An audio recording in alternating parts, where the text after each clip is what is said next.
Hey everyone, and thank you for joining me for this look at my tarot deck.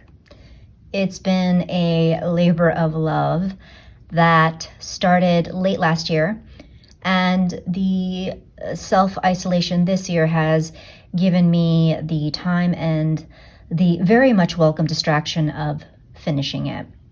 So this is a pip deck. For those of you who have watched previous videos, you might know that I've really fallen in love with pip decks over the last year.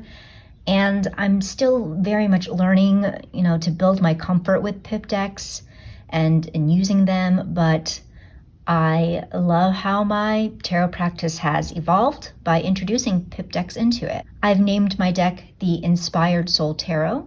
The deck is meant to reflect inspiration in the mundane, in our everyday lives, and also in our creative hobbies. Like my other decks, I used vector images from the public domain or ones that I purchased, and then I modified certain elements and brought them together and laid them out how I wanted them. This was printed on MPC, so it's a standard tarot size with a standard gloss finish.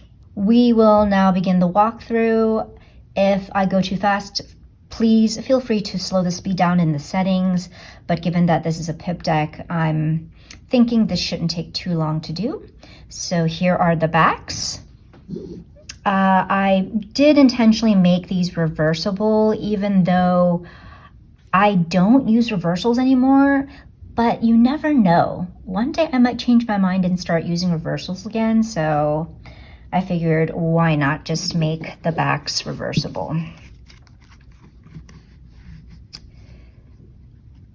Okay, the Fool, Magician, High Priestess, Empress, Emperor, Hierophant. This image is, for me, a blending of two traditions. One that reflects my lineage and my ethnic culture, and the other that reflects a different kind of tradition for me as a non-witch who likes witchy things. So I've combined all of these elements together in what's meant to be a reflection space for guidance and inspiration. Lovers, Chariot, Strength, the Hermit, Wheel of Fortune, Justice. I am a huge fan of journaling, and my bullet journal acts as a planner and a scrapbook that I just dump everything in. So this shows stickers and other ephemera used for journaling. We have an art card right here that shows Themis, and then you have the stickers of the feather and the heart. I wanted this image to represent that for me, justice is often about the struggle between doing what we know we should and doing what we want. The Hanged One. The plant here has some dying leaves, and what I wanted to convey is, is this the result of not enough sun, of too much sun, underwatering, overwatering? So for me, this is about deciding whether to just pause and let this plant be, or has the person tending to this plant just let it be for too long and now it's been neglected. Death,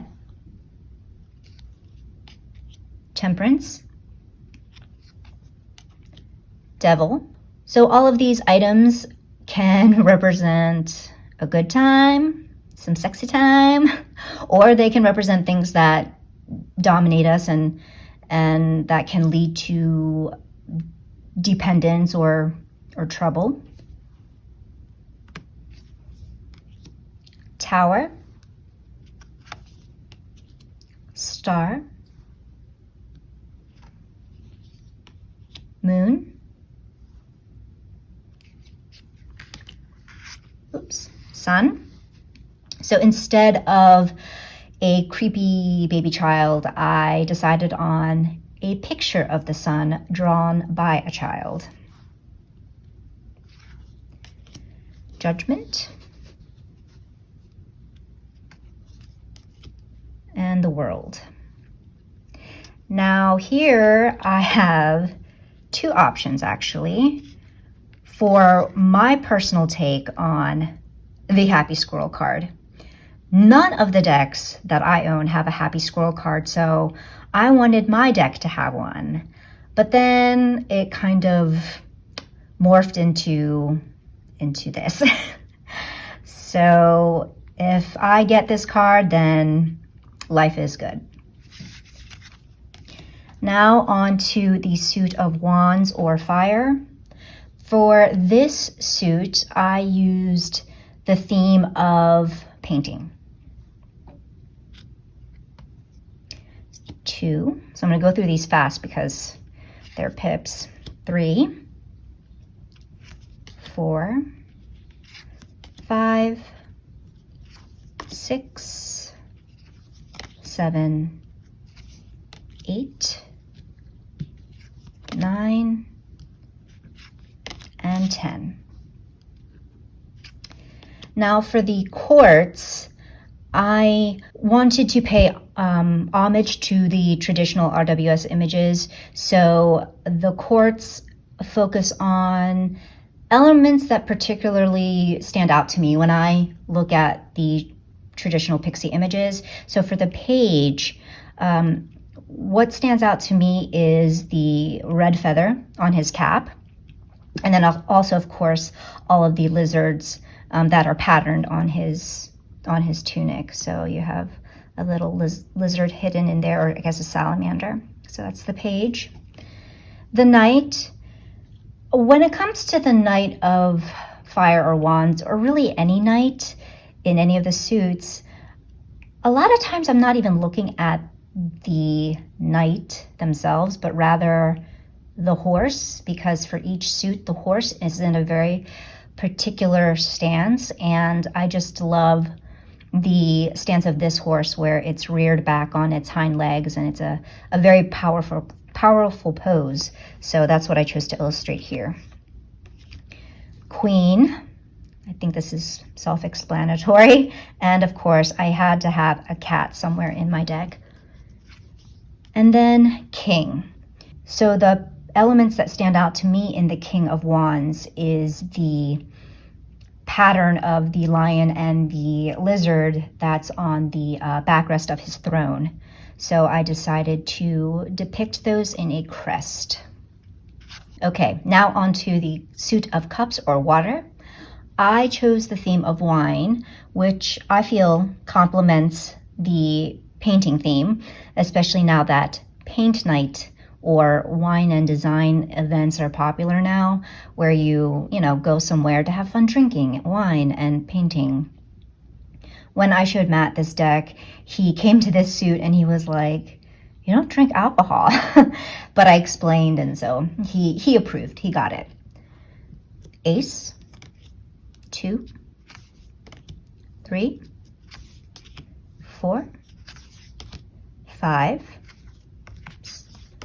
6, 7, 8, 9, and 10.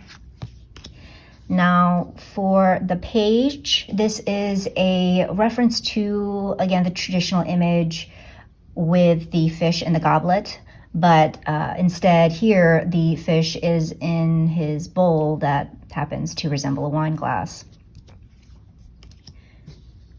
The knight, the chivalrous romantic, they're creative and they seek that connection.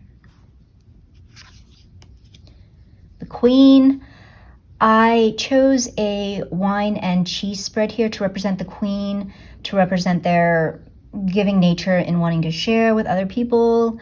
The Queen is, intuitive. They have that sense for what goes with what, and they appreciate beauty. But on the flip side, they might be too preoccupied with that.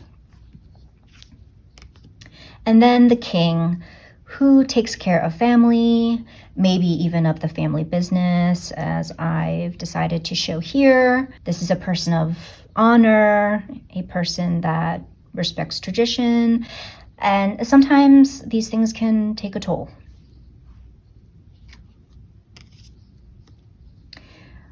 So the theme I chose for the suit of swords or air is the theme of writing. So you're going to be seeing a lot of fountain pens and books. Ace, 2, 3, 4, 5, 6, 7, 8, 9, and 10. The page is the curious one who wants to know everything, and they're eager to take in all the knowledge.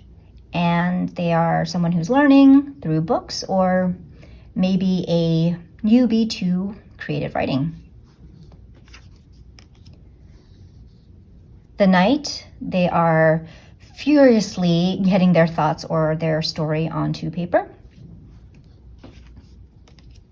Queen, the Queen is educated, accomplished, they know their shit, and they're an open book and will always be direct and transparent. They can come off prickly, but it all comes from a place of love. And then the King, the intellectual. They've read all the books, or maybe these are all the books they've written, and they are ruled by logic and results that can be measured. For the suit of pentacles or earth, I chose the theme of sewing. Ace, 2, 3, 4, 5, 6, 7, 8, 9, and 10. And for the quartz, the focus is on clothing. So for the page, we have a school uniform, since this page is very much student, scholar. The Knight, I see the Knight as a young professional, in the throes of adulthood, just starting out in their career, just figuring things out. This Queen is successful, and yet they're still down to earth and practical, which I wanted to represent by their gown and how it's simply designed. And I can imagine them wearing this to a fundraiser or charity event that they're hosting. And then finally, the King, the boss. So thank you once again for joining me for a look at my labor of love, and I will see you in the next one. Take care.